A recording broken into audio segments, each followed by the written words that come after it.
আসসালামু আলাইকুম রাহমাতুল্লাহ। আমি রাইয়া ইকবাল আবৃত্তি করছি বিশ্বকবি রবীন্দ্রনাথ ঠাকুরের বীর পুরুষ কবিতাটি। আবৃত্তিতে আমার সাথে আছে আমার বন্ধু আরিশা। মনে করো যেন বিদেশ ঘুরে মাকে নিয়ে যাচ্ছি অনেক দূরে। তুমি যাচ্ছ পালকিতে মা চড়ে, দরজা দুটো একটু ফাঁক করে। আমি যাচ্ছি রাঙা ঘোড়ার পরে, টগবগিয়ে তোমার পাশে পাশে।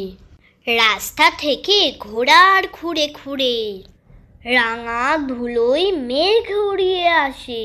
সন্ধে হলো, সূর্য নামে পাটে, এলিন যেন জোড়া দিঘির মাঠে। ধু ধু করে যেদিক পানি চাই, কোনোখানি জনমানব নাই। তুমি যেন আপন মনে তাই।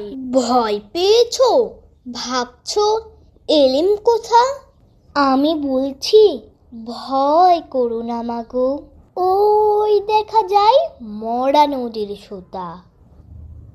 আমরা কোথায় যাচ্ছি কে তা জানে, অন্ধকারে দেখা যায় না ভালো। তুমি যেন বললে আমায় ডেকে, দিঘির ধারে ওই যে কিসের আলো। এমন সময় হারে রে রে রে রে, ওই যে কারা আসতেছে ডাক ছেড়ে। তুমি ভয়ে পালকিতে এক কোণে, ঠাকুর দেবতা স্মরণ করছো মনে। বেয়ারাগুলো পাশের কাটা বনে, পালকি ছেড়ে কাঁপছে থর থর। আমি যেন তোমায় বলছি ডেকে, আমি আছি, ভয় কেন মা করো। তুমি বললে যাস নে খোকা ওরে, আমি বলি দেখো না চুপ করে।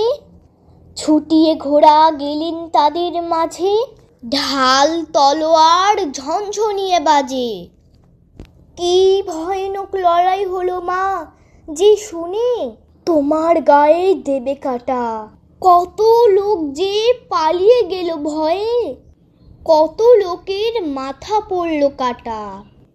এত লোকের সঙ্গে লড়াই করে ভাবছো খোকা গেলই বুঝি মরে। আমি তখন রক্ত মেখে ঘেমে বলছি সে লড়াই গেছে থেমে। তুমি শুনে পালকি থেকে নেমে চুমু খেয়ে নিচ্ছ আমায় কোলে, বলছো ভাগ্যে খোকার সঙ্গে ছিল, কি দুর্দশাই হতো তা না হলে।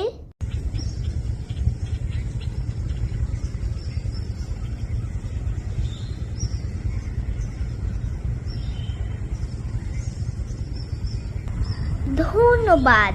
আসসালামু আলাইকুম ওয়া রাহমাতুল্লাহ।